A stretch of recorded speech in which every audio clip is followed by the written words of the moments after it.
Right, hi there guys, time to do this EAS compressor. This is a second attempt because we had a problem with the first attempt. It's potentially something to watch out for, that some of the O-rings can get quite baked in, and unfortunately in the process of trying to get one out we did damage the pump. Good news is the pump still works fine, I'm just not happy with that video. Right, so this is the EAS pump from the Range Rover P38. Excuse the fingers because I've been doing some other things on it this morning. This is also used on some ambulances. It's potentially used, I believe, on the Classic as well, and I'm sure it's in other vehicles. It's a Bosch pump, it's not a Range Rover pump, so it may turn up somewhere else. What happens with these is the construction and the materials used inside them aren't as good as they should be. They're also getting on a bit now as well, so you know you've got to make some allowance for that. The seals wear and start to leak, and this involves the pump will then start cycling constantly, and eventually will either burn the pump out or just completely fail and give you the EAS warning.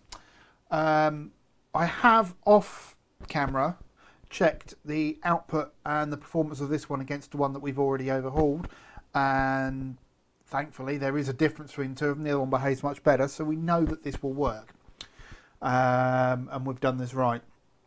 So quick rundown of what I'm going to use. You may need more parts, you may not. I am actually going to check the brushes on the back of the motor. You don't have to do that. It can make things a little bit more difficult to reassemble the pump if you do. I'll run through doing it. Don't have to do it if you don't want. So we have isopropyl alcohol here, light machine oil, thread lock, a T25 Torx, an 8mm socket. I'm trying what these are now. This is a 4.5mm Allen key. This is a 3mm Allen key. Sorry, that's a 4, that's a 3. And that is a 9/64 Allen key. The reason we've got 2 is I've done 4 of these pumps now, and there's been a mix between these two for the crank locking pin.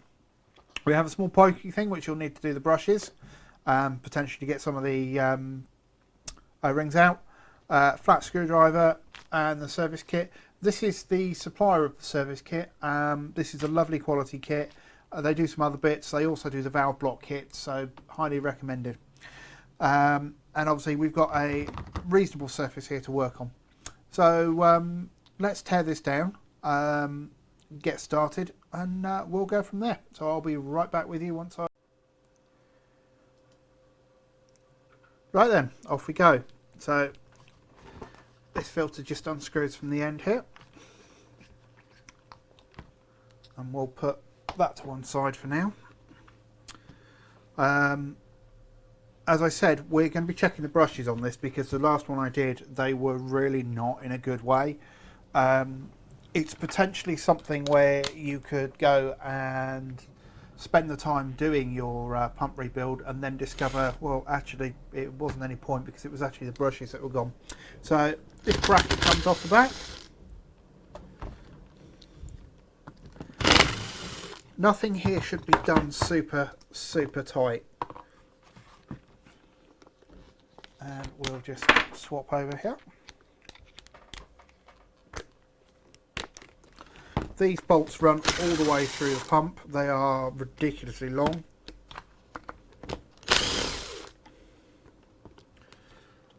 And what we're mostly doing at the moment is just getting everything apart. There's some little rubber seals on there. We'll run over, because this one does look like someone's been in here before, so that's potentially worrying. We'll take the end plate off.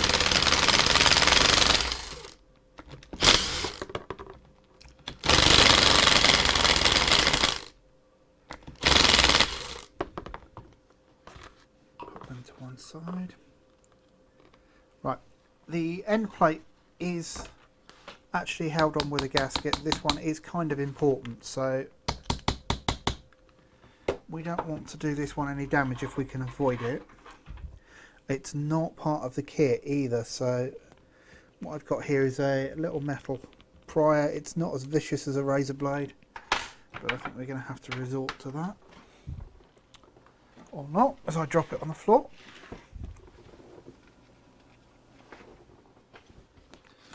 Now we just need to find somewhere where we can get started on this. There we go. And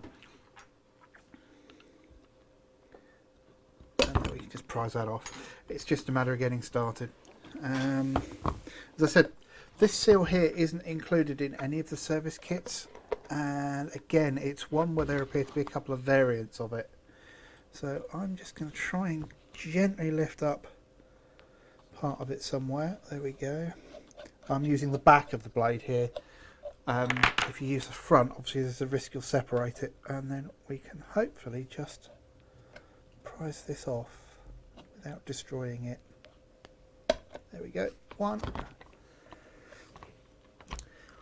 You could, if you've done it before and you know what you're doing, get some gasket paper and make a new one of these yourself.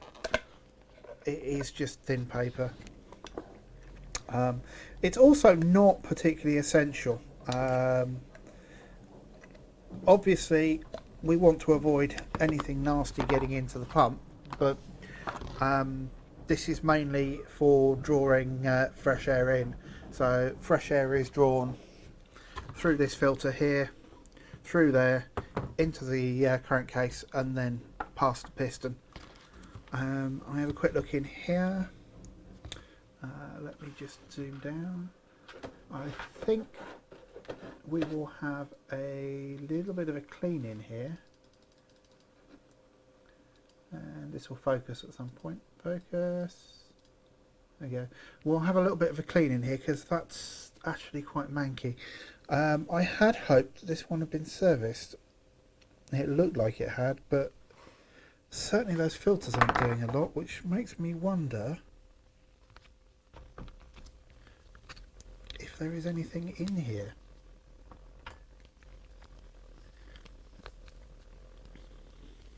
This is always the trouble when you've got a vehicle that's been through several owners, that you might not necessarily have what you think you do. That filter's actually really not in a good way, so my guess is this might be the original pump. So okay, cool. Right, the next thing we need to do is take this plug out. So that's your larger Allen key, which is 4, and it will be stiff. They're thread locked in. Pull that out. Right, you can see down into there now, I think. So on the cam crank, there is a hole. Because there's a bit of a delay on this, it's actually hard for me to do it and find things for you. There we go. So if I turn that back so you can see it, there is a hole just there, and in the bottom of that is an Allen key which we need to get out. Yep, it's that one there. Just need to find something to extend that a little bit so I could get some leverage on it. If you can't get this out, you're going to have problems. If you round it, you're going to have even more. There we go. It only needs to come out a few turns.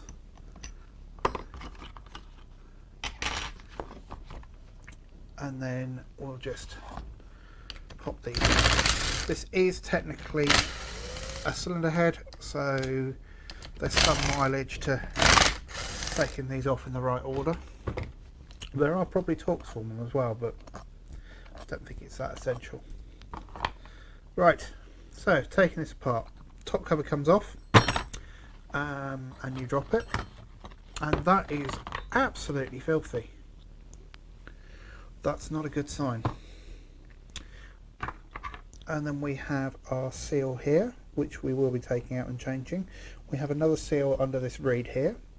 If we just lift this off, and I can see already that we have a problem. So I'm going to separate these two. This should just come apart quite easily. There's just an O-ring that holds them on. You shouldn't have to tap them like that. And I can see that that is scored, and again, generally filthy. All of this will behave as grinding paste, and this is only light aluminium, so it's not going to take a lot to kill that. Look on the bottom of this, and again, it's filthy. There's all sorts in here, so that will need cleaning. And what we should be able to do now, and this is probably going to resist me, is just gently getting a screwdriver behind that crank. You should be able to get it to come up. There we go. And off with the shaft. There we go. And then it will come out with the piston. Right, I'll put the pump away for a second. And here's our piston, and as you can see, that would be why this one was cycling quite a lot. So we've got a couple of problems with this one. So we've got this here, which looks like it was pinched at some point, and it's actually worn. You can't really see it there, but that's worn almost paper thin, so that is not long for this world. Good news is this is heat resistant. There's not a real problem getting it off, so we'll start with that in a second. Don't try, I'm going to separate the motor now. Don't try and pull the shaft out, because certainly on every one that I've done, you can't get this shaft out, not without abuse, and that's going to cause you problems further on. So we're going to separate the back of the motor, because we've got our brushes and everything in here. Yeah, someone has definitely been in this before. There we go. There will be, if you listen, a click. There you go. And that comes out. And that is absolutely horrible in there. And then we can pull the magnet off, and yeah. As I said, you don't have to do this, and putting this back together is a major ball ache, but yeah, you might want to. And there we have our rotor, we have our brushes, so let's just, we're broken down as far as we're going to get now, so let's just get a rag, mainly so that I'm not covering myself in garbage. Let's have a look. Right, first thing we want to look at are the commutator bars here. They need to be smooth and clean and not excessively worn. I'm just dragging a blade over there, and although I can feel it, I can't feel a step, so they're probably fine. We'll give them a bit of a clean. Give it a spin. Any knocking, any binding, that bearing in here should be lovely and smooth. And then grab hold of this. Let's zoom out a little bit, because you don't need to necessarily see everything here. And focus. Grab hold of the armature there, grab hold of that, and try and rock it side by side and move the two independent of each other. You shouldn't feel any play, or you should feel very little play. If when you're doing that you can hear clunks and it just weeble wobbles and flops around, then you're wasting your time on this. You can press this bearing out. I'm not sure how you'd go about doing it without completely destroying everything, and then you'd need to free it from this shaft. It might be cheaper and easier than trying to get a replacement pump, a second-hand pump, but to be honest, I'd say if that bearing's gone, I wouldn't worry about it too much and start again. Other thing to do is check this shaft on the end here as well, and you're looking for the same thing. I can't feel anywhere there, it's filthy, but you're looking for scoring, galling, and any sign that there's something wrong with that bushing, and that actually looks quite good. So what I will do is a quick squirt of cleaner on there, and we'll just wipe everything off, make sure everything's nice and clean. Various people will be having conniptions about this, but there is no harm in doing it.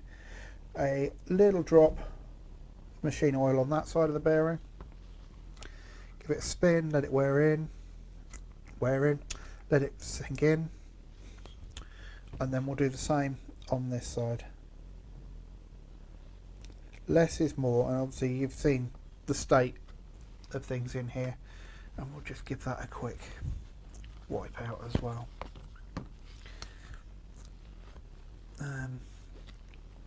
Now everything that's in here is potentially going to get drawn through behind the piston, and we don't want to knacker the new seal quickly, so we want everything in here to be nice and clean. We want the amount of dust in here down to an absolute minimum, and there we go. I think that's as clean as that's going to be. Right, brushes. What can I do about that? Because that's quite horrible. We'll sort that out in a minute.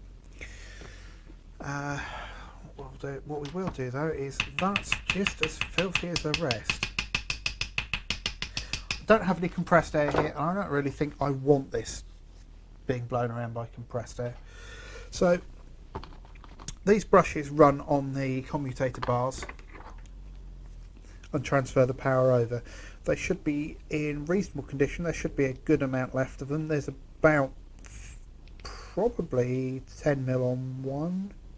There's at least 10 mil on both of these. As you can see, they ride in these little channels here. Have a look on the surface. You're looking for excessive scoring, any signs of burning, any signs of the brush breaking down. Same on the other one. They're all good. So we're happy with them. Free floating down here, I've noticed this on a couple of them. There is a ring. I have no idea what the function of this ring actually is. You can probably just see it moving around in there. It's been loose on every one of these that I've taken apart, so not sure about this. At the bottom we've got a sintered bearing, or sintered bushing. All I'm going to do is try to avoid getting the brushes, because they will smoke like hell if you get them. Just a little bit of oil in and run them round. We're not going to do much with that. This does need to go back on. These brushes here have to sit over that commutator. This is not a fun job, and it can take a good 5-10 minutes to get them seated right. If you don't want to do this, if you know your pump is fine, or you're just worried about getting these brushes back in, leave the back of the motor on. There's no other reason other than inspecting the back and checking that everything's good to take the motor off. If you could get the armature shaft out and sit it in here first and then offer it up, it's actually a lot easier to do. However, as we've already said, that shaft is quite well stuck in the bearing. I will give it a quick tap just in case, but I'm not expecting any movement at all. No, in fact, all I've achieved there, by the looks, is gotten even more garbage out of there. And now it's stuck on the magnets. Right, yes, because that really worked. Right, piston. What we need to do is get rid of this seal here. The only sensible way of doing this is going to involve destroying the seal. So what I'm doing at the moment is just running a blade round, and then you can perhaps see just how bad that seal is. And I can see a lot of scoring and marks on this, so I think this has potentially been done before. I have the service history for this vehicle, so if I was that concerned I could go back and look. The other thing to be aware of, especially when we put this back together in a minute, is it is so easy to trap and damage this seal. What have we got down here?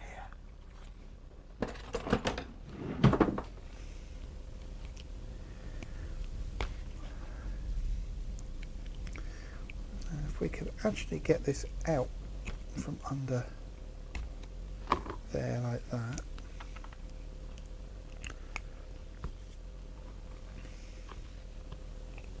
This is literally just pick it apart. I mean, you can, in theory, and that was nearly my knuckle, you can, in theory, just ignore this and go on with the next step. However, it's less stuff in the way. And the next step involves violence.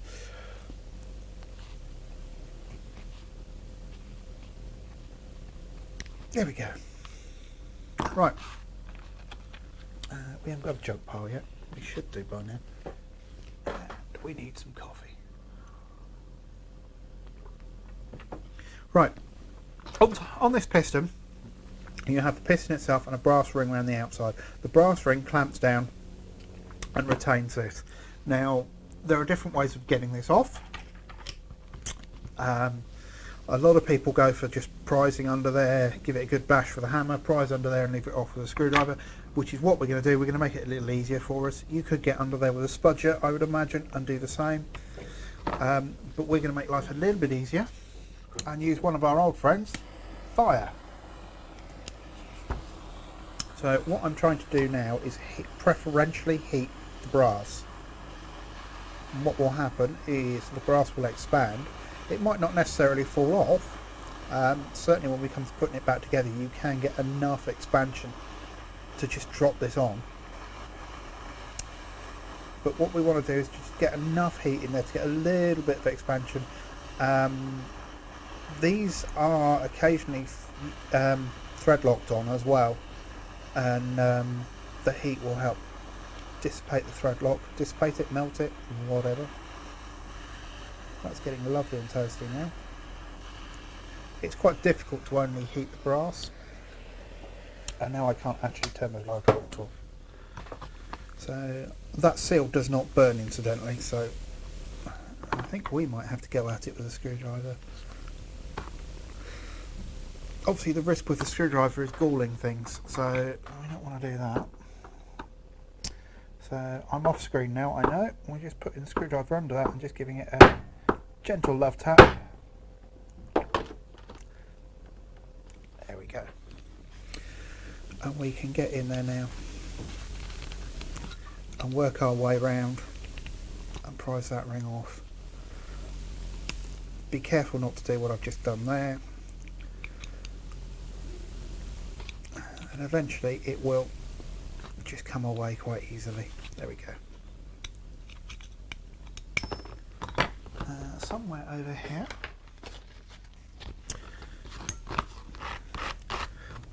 this surface is directly behind the piston, so if you have managed to catch it, you want to take any edges off because it will cause things to wear a little bit quicker. I think we're good there. Right, we're going to do something again with that in a minute. Knife. You guys can see exactly where everything is, and you'll probably say, oh yeah, it's over there. Right, there's the remains of that seal. Jump off and just quickly feel around there, make sure we've not done any major damage to anything.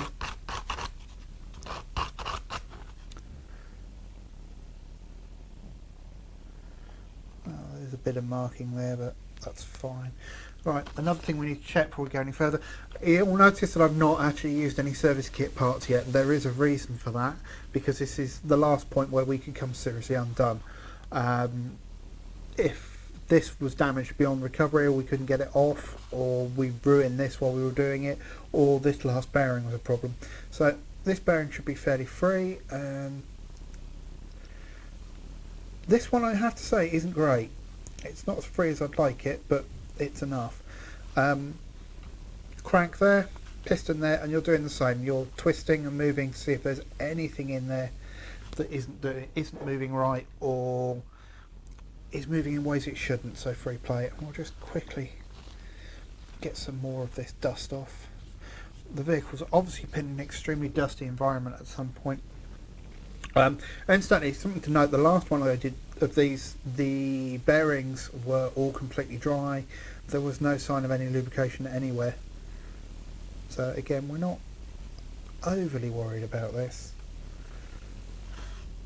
That shaft shouldn't move, so this is not necessarily achieving anything unless anything can make it past that seal into the bearing.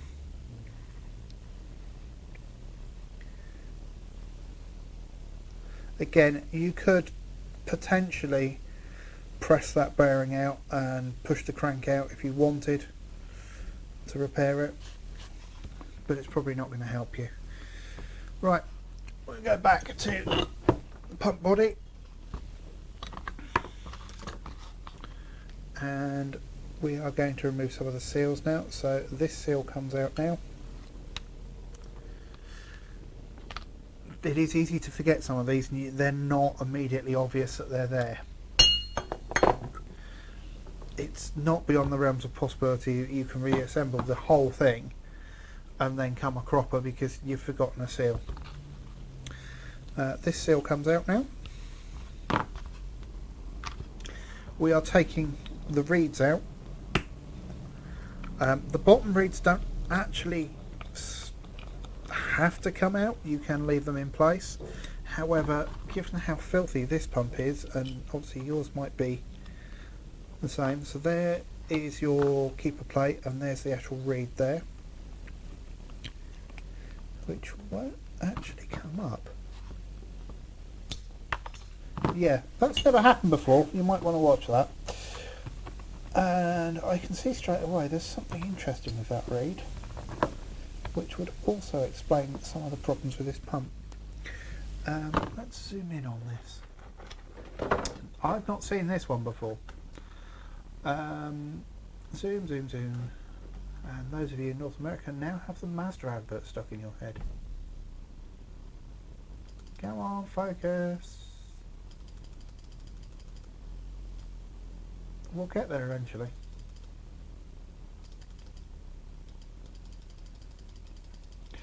There we go. So we've got an O-ring down here, which is the one that caused the problem on the other pump. However, you can see quite clearly here that the O-ring itself has basically broken down and deposited all of this gack on this reed. That's going to cause sealing problems. It may also have stuck down. So we need to get rid of that. Get this reed nice and clean. I'm not sure that what I've got here is going to do the job.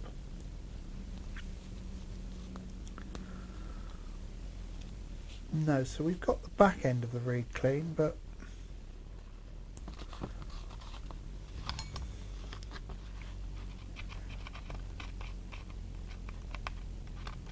I don't want to scratch this because it will make life worse, will make matters worse.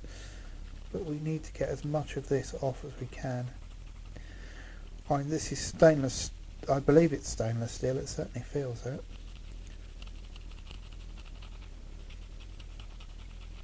And I can feel the varnish and lacquer decomposed O-ring. But I'm out of shot, sorry guys. Underneath the blade. We might need something more powerful for this.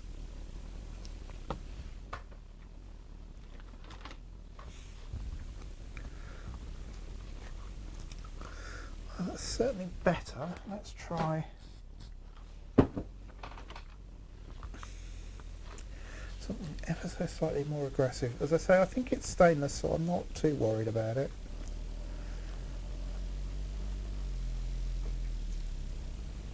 That's looking better. I should probably sort out the keeper plate as well. There we go. Makes me wonder what the one on the other side is going to be like. There is no seal on the one underneath.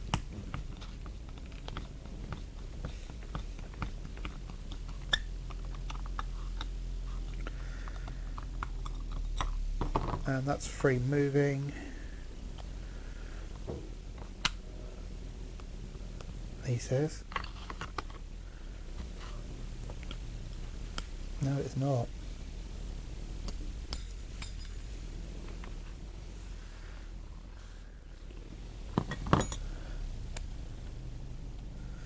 Okay, yeah, that is a spacer, and the actual reed is the top one. So you need to remember the order these go. So that one, and then the reed.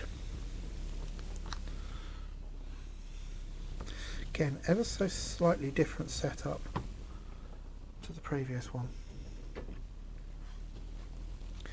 What can help you, obviously if you're watching this video, then that's great, and you can see the order this has come apart in. However, if you're out doing this out in a workshop, doing it out on the car, then it's always worth taking photographs as you take it apart, especially on something as complicated as the P38. There's all sorts of ways that you can come horribly unstuck on these. Right, we have an O-ring under here. This is one of the ones that gets missed, and about the only thing I've got you can do to get it is to stab it.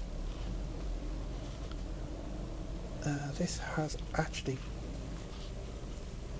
quite well broken down.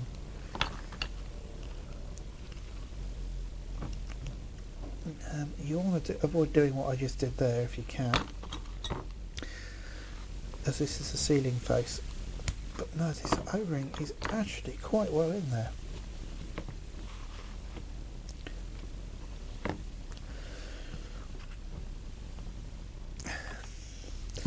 A lot of people go through all of the grief of changing sensors, getting an EAS kicker on the system, changing airbags, changing airlines, and they completely forget about the pump, or they just wholesale replace the pump. This kit was about £20. Your time's not going to cost that much. Carry on, carry on, carry on, and eventually go, oh, air suspension's rubbish, we're going to put springs back in. It's your vehicle. If you want to do that, that's fine, but a pump service isn't a difficult thing to do, as you're seeing. It's not normally as time consuming as this, because you don't normally quite have to go to these lengths to get rid of the old O-ring. This pump, I believe, is the original pump on the vehicle, so it's been there for 200,000 miles.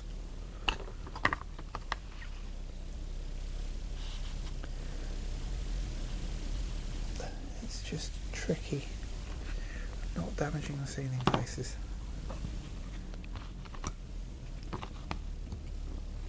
Oh, I've got someone just come past and completely blocked out my light. There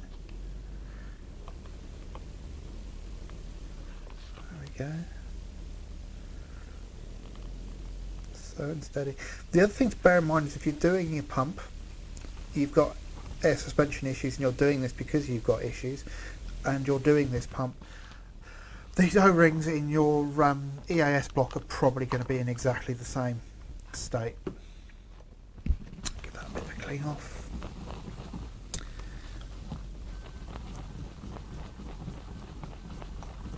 This also does not bode well for the O-ring that caused me problems last time, which is this sucker in here.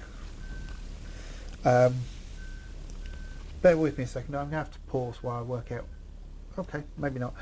Just got some busyness outside. This is an O-ring. It's not a complete seal with a lip. If you try and prise around on this too much, this lift will go, which then makes seating the O-ring much more difficult. And that one came out nicely. There we go. That's out, and we will have a quick clean up in here.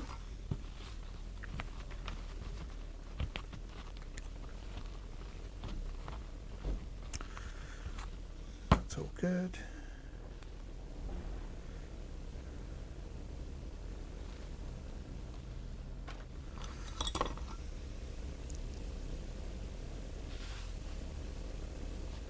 That's thread lock from the screw down underneath. Just not seen that before. So again, we've got the legendary Range Rover build quality going on here, and they've bored the screw all the way through. Back again. Right, so we're all clean in here. You could spin this out, put some PTFE on there. There's not much point, I don't think. So what we need to do now is break open the service kit.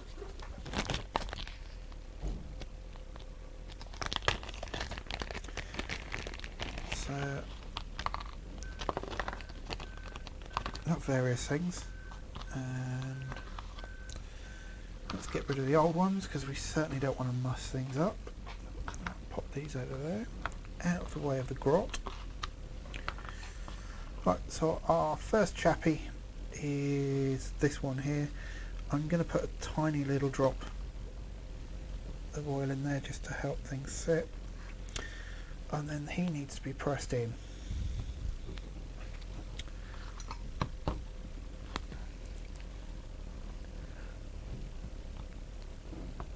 Just gently pressed into place.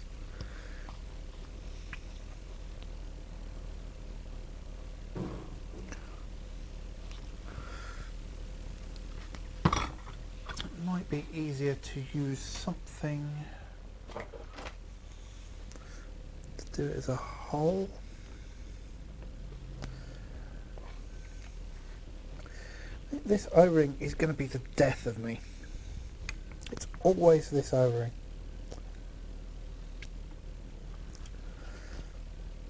There we go. That's in. It's nice and snug in there. So we can put our reed back in here. That's looking a lot better. There is a chamfered edge on the reed, which goes down in this corner.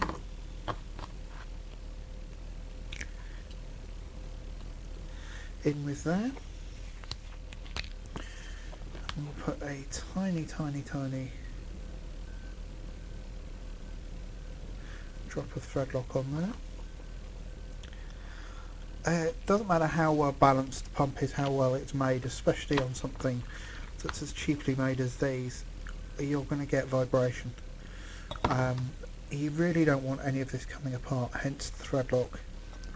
A lot of these in here do actually stay fairly well put without them, but you can't hurt. Let's just make sure that's straight.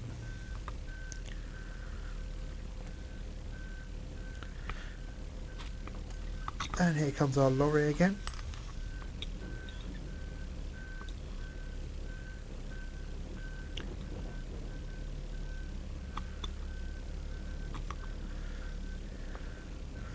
So I'm trying to keep an ear open and an eye on what's going on outside, and get this done as well.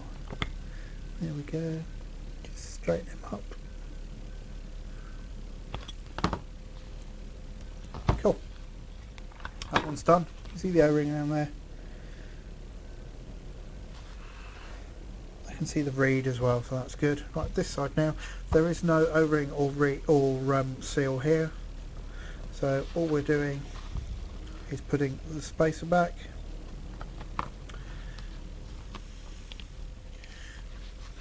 If I take the lid off, tiny little drop of thread lock there. You may have to come back and do this. There's nothing to say that the new kit is actually any better. It certainly seems to be made out of better quality materials. Everything all lined up down there. Trying not to cut myself in thread lock.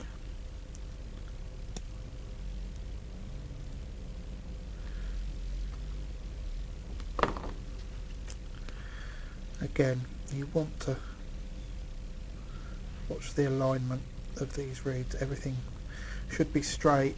The reed and the spacer should cover each other. Apparently having a magnetic screwdriver doesn't make this particular job easier.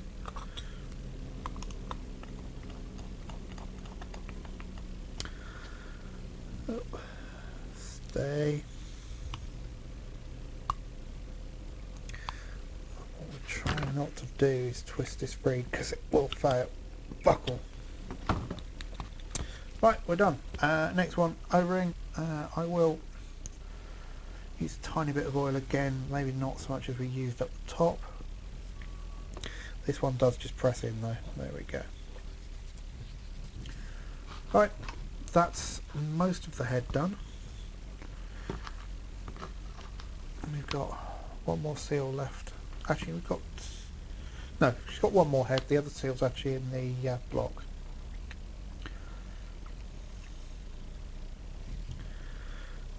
Just, again, light smear of oil, just to make things easy to work with. And that sits in there. Right, block's done. Let's zoom out. Oh, crunchy mouse.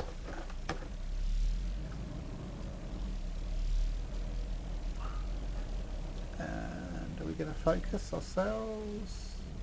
Sorry about the vibration. There appears to be a lot of heavy vehicles moving out of the side, and that is unfortunately just how well built these units are. There we go. Right, so we've got another seal here to do. We've cleaned this one out, this is all good. Just a tiny amount of that oil on my fingers.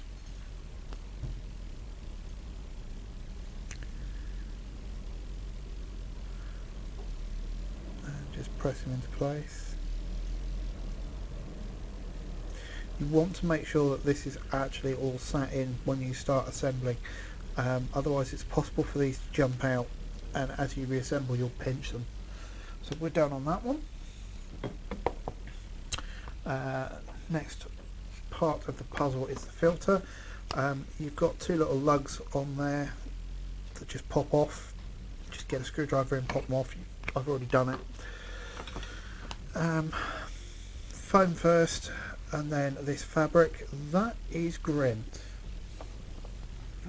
In with the fabric. Make sure it's sat down.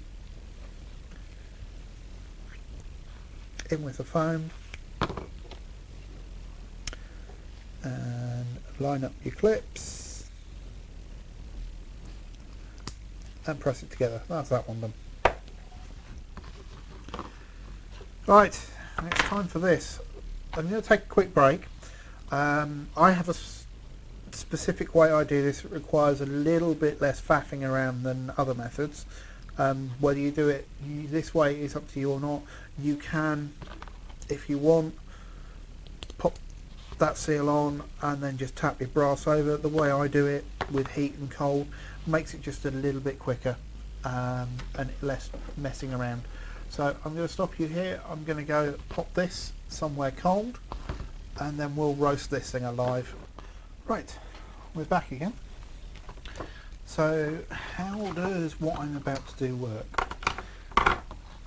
Any of you that have done a lot of mechanics work will be familiar with the idea of heating or cooling things to get them apart. You can do both. So the piston is currently sat in an ice cold bath. We're going to heat this thing up, and the idea is the aluminium of the piston will cool and contract, and the brass here will expand as we heat it up.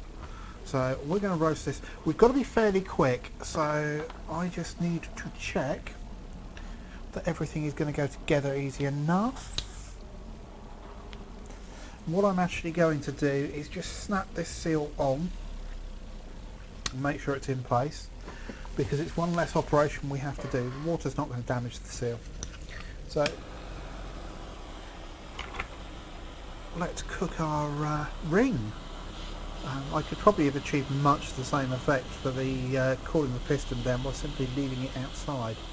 It's a lovely day out there today. You can see with the state of my tweezers, this is not the first time we've done this. We want this not glowing red, but we want it nice and hot. And keeping it just in the point of the flame there. Incidentally, if this is all covered in oil and crap and nastiness, this will stink. The seals do not appear to be heat sensitive. I have already tested. Don't know if they burn though. Where's the old one? The old one burns.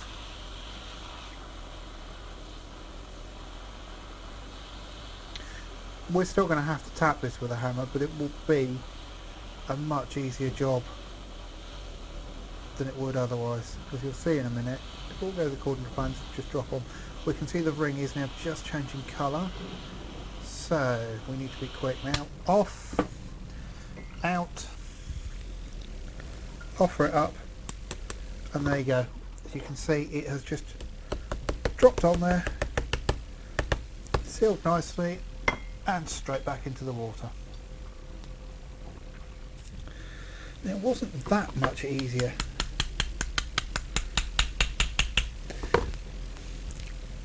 The odds of that actually coming loose now are slim to none.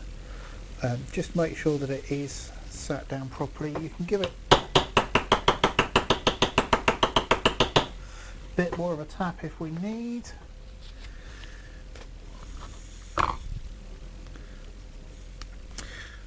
Now, I prefer that to thread lock. You've got less chance of that going anywhere than if you'd completely mullered everything. Right, the other thing we're changing is this piston liner. We're not interested in this anymore. We've got a new one.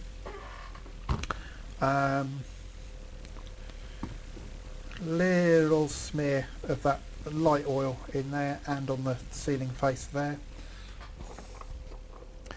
There's a trick to this. If you try and do it without doing it this way, you can end up doing all sorts of damage. We must not nick or damage this seal. So the way to do it is in at 45 degrees. Just twist and push gently. It will go in like that, and then, because you're all supermen or women, just pull it straight. There you go, it's in. Have a quick look in here. We've got a tiny amount of water that's come through with the seal, that's fine. And just make sure that it's in, it's sealed, it's moving the way it should do. It's going to try and push itself at an angle again. But we're in, that's it, it's that easy. We now need to go back into here, which allegedly you can do this way. I have to admit, this bit does worry me ever so slightly, because I don't think this will work. I've never done it this way, and I'm now beginning to see why. There is no way in hell that is ever going to fit. This is the first time I've done it this way, and this is according to the official replacement guide. I queried whether this would actually ever work when I looked at it. It's close, which makes me suggest there's a manufacturing tolerance thing here. So, off comes our seal.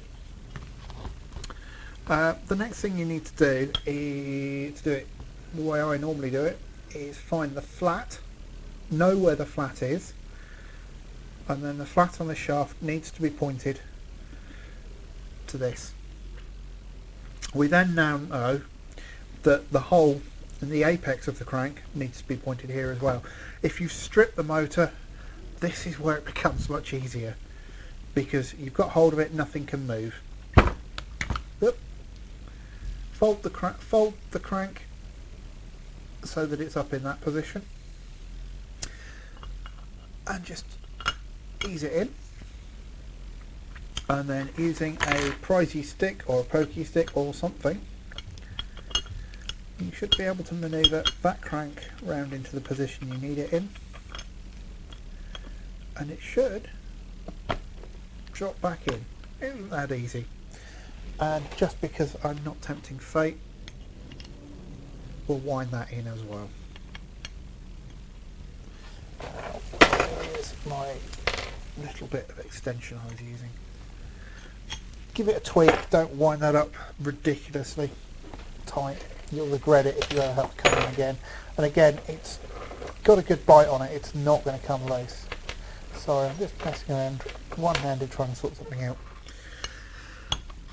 We're going to do this again, except this time it's a little bit more difficult. So, piston at the top. See, this is what happens, people, when you follow the instructions. 45 degrees. Put it on,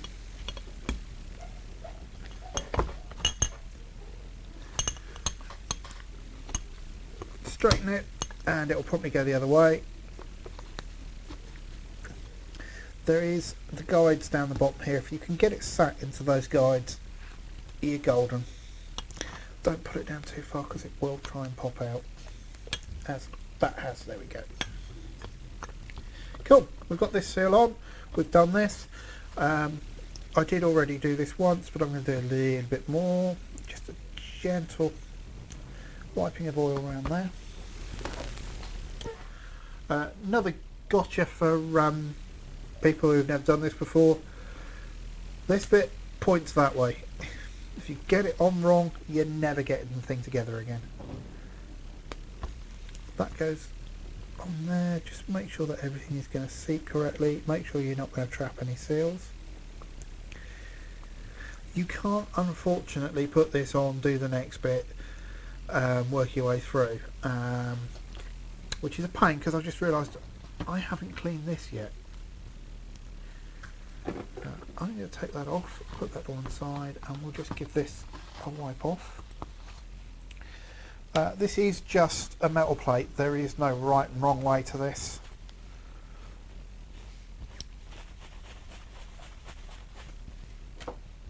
There we go. So, piston sat inside those grooves. That sat on there. I can just see which way around that was, as I say, it's not incredibly important. One of them on there, just spin him in by finger tightness. It's finger tight, sorry. In there, in there, in there. And we're not going to wang these right up just yet. I just want them to bite. Oh.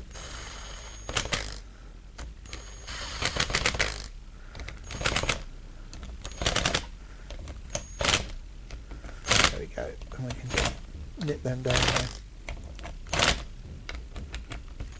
So there probably is a torque for them, and it is probably possible to overdo it. Make sure everything is sat down the way it should do. Now if you've all is well, you should have a working pump. And I can feel that's working quite happily. Right, now the fun begins.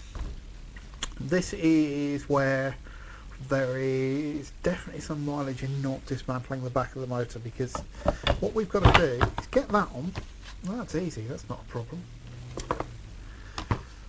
We've now got to get these over there. Your best bet is to get them roughly where they should be. Get them roughly lined up so that you know you can push them back. It's easier using something smaller. Oh, I know my hands are in the way. And then basically what you've got to do now is offer this up, guide those brushes over, and what I'll do is, if I just pull this off again, make it easy to see what you're trying to do. So can we see? Yep, you can see. So what you need to do is get these brushes. It's slightly easier when you can see where you're going. This is why I said if you take the shaft out it's easier, but I don't think there is any sensible way of doing that. Brushes in. It's one of those jobs where you just never seem to have enough hands to do it.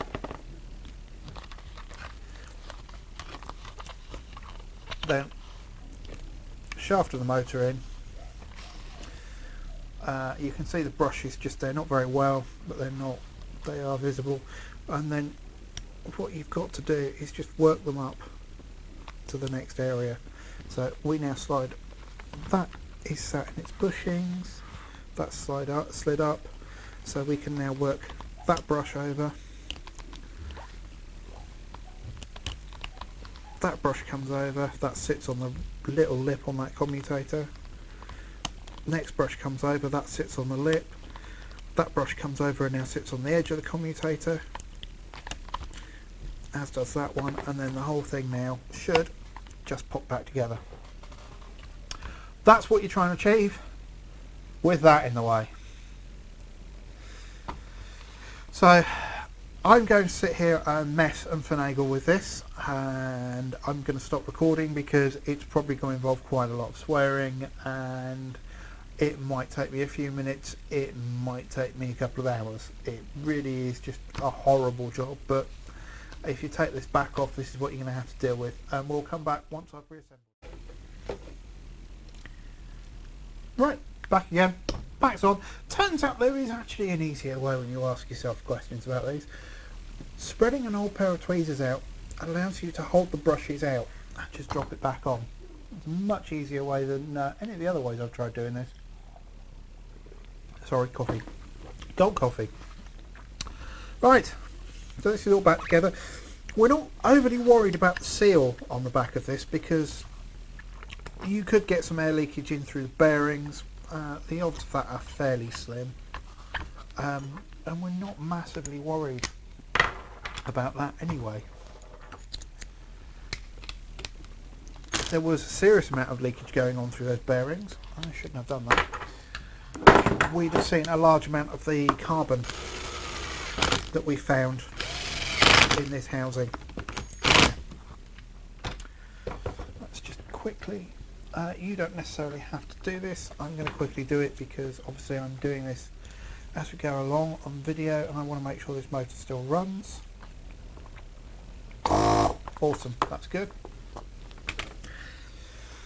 If you want to do that, you're after the green and the black, with black being negative, and as you can see that span absolutely beautifully, so that's a good sign. You can put this either way up, as you can see. However, you want it that way up. The motor sits in the cradle that way. He says checking the other one. Yes, that's right.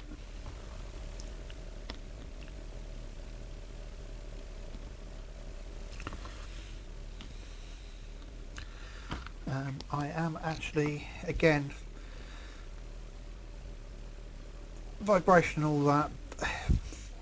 There is an argument, I guess, that this isn't done in the factory. This has been there for 200,000 miles.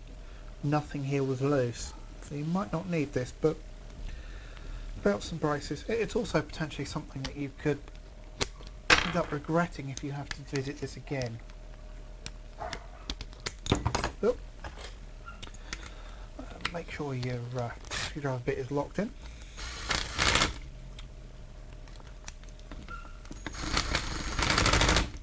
Go. Other side.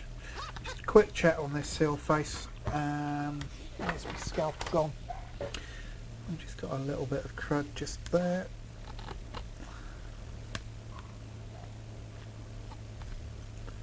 There we go. There's probably no reason to do this, but I'm going to do it anyway. There we go. A little bit of oil. You can see we did damage that seal ever so slightly. However, there's a lot of clamping area there, so I'm not too worried about it. That goes... Which way are we going? That goes on there, like so.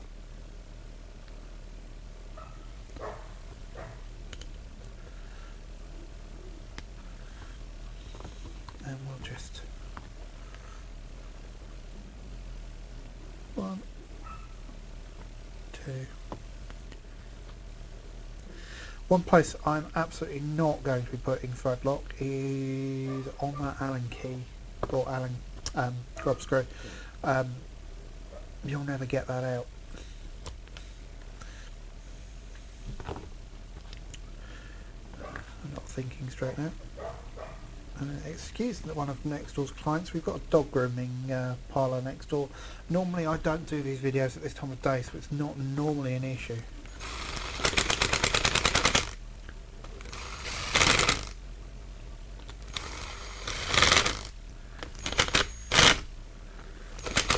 There we go.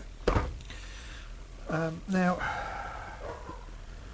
that appears to be siliconed on there. I'm going to thread lock it, which probably really is not the right thing to do, mainly because I don't have any silicone to hand. I don't think it will come out, but the thread locker will seal the threads, he says, failing to get it started.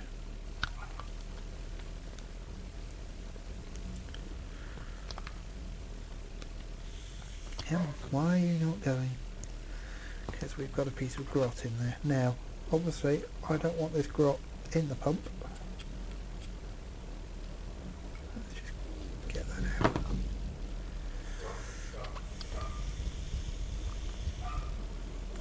There we go. No, we don't. That's not even remotely straight. Still not straight. Funny how the smallest things can create the biggest problems. What's going on in here?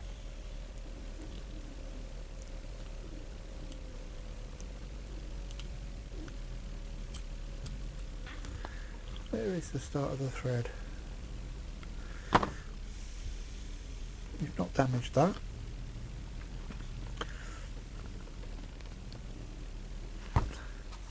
This one is going to fight me all the way, I can feel it. There we go. Possibly, maybe, no, cross-threaded. Right. And in true Blue Peter style, here's one I did earlier. Oh, this is where I cross-thread this one now, isn't it? No, okay, there's something wrong with this thread here.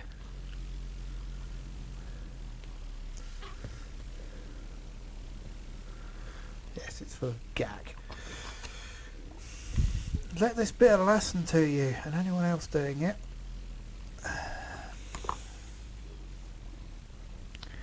This is just going to get awkward because I really don't want to drop any of this in here.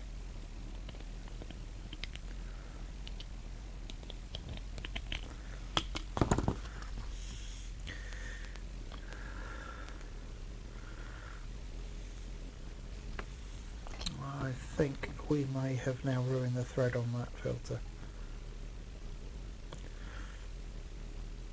It is quite a coarse thread. No, that one's gone. So we've got this far and it's all gone horribly wrong. Right, we cleaned those threads up a bit and the problem was solved. So let's just put this all back together. Nearly there. We have no bits of seal left, and all we have left now is to pop this one back in. This is just a cap. You could in theory wind this in too far, so you want it in just flush. It won't actually let you go much further than that apparently, so there we go, and we're good apparently. So let's get our test power supply.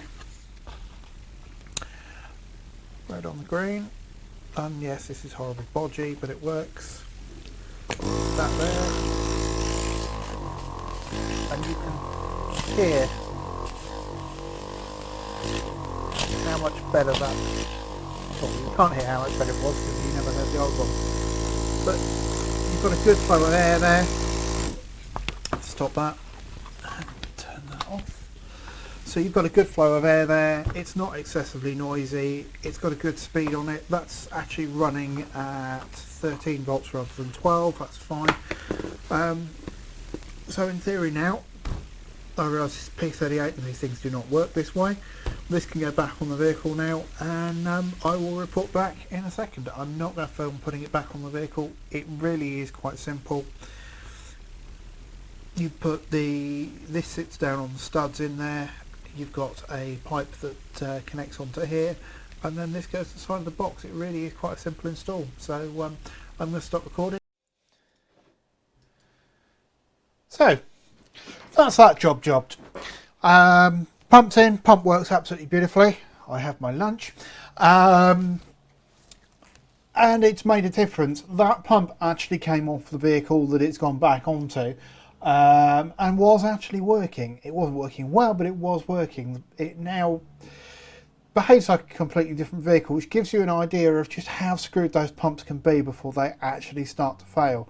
It's also a lot quieter as well, so all in all, that's a bit of a result.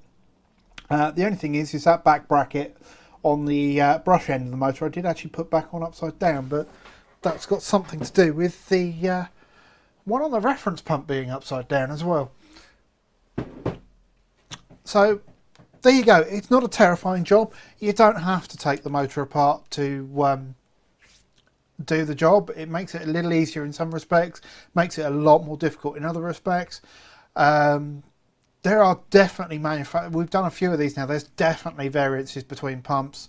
Certainly bringing the piston at the bottom of the end of the compressor is the best way of doing it, rather than through the top, which is what's been shown on other videos. But there you go. I'm going to enjoy my lunch, and I hope the video is of some use. Like, comment, share, whatever it is you do with these videos, and I will put the link for the supplier X8R down in the bottom.